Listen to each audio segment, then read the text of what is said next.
সিএসবির যাবতীয় প্রচেষ্টা, সৌরভ গঙ্গোপাধ্যায়ের উদ্যোগ, ক্রিকেট ভক্তদের বিক্ষোভ কোনো কিছুই শেষমেশ কাজে এলো না। ইডেন থেকে শেষ পর্যন্ত সরানোই হচ্ছে আইপিএল এর ফাইনাল।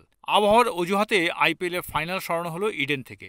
বঞ্চিত করা হলো কলকাতা ক্রিকেট প্রেমীদের। প্লে অফ পর্বের দুটি ম্যাচ সরে যাওয়ায় এই বছর আইপিএল এর আর কোনো ম্যাচ হবে না কলকাতায়। বেঙ্গালুরু থেকেও একটি ম্যাচ সরিয়ে দেওয়া হয়েছে। আইপিএল এর নতুন সূচি অনুযায়ী ফাইনাল ৩ জুন। সেদিন কলকাতায় বৃষ্টির সম্ভাবনা ৬৫%। এই খবরের উৎস আমেরিকার একটি বেসরকারি অ্যাপস।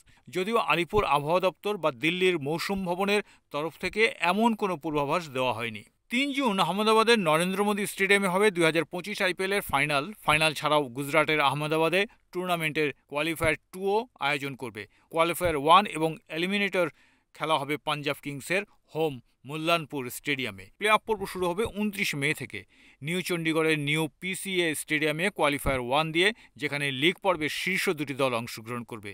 ৩০ মে এলিমিনেটর ম্যাচের সঙ্গে একই ভেন্যুতে তৃতীয় এবং চতুর্থ স্থান অধিকারী দলগুলোর ম্যাচ হবে। আর প্লে অফের দ্বিতীয় কোয়ালিফায়ার সহ ৩ জুন মঙ্গলবার ফাইনাল ম্যাচটিও হবে নরেন্দ্র মোদী স্টেডিয়ামে। আসলে গুজরাট হলো বিজেপির দুই শীর্ষ নেতা নরেন্দ্র মোদী এবং অমিত শাহের রাজ্য।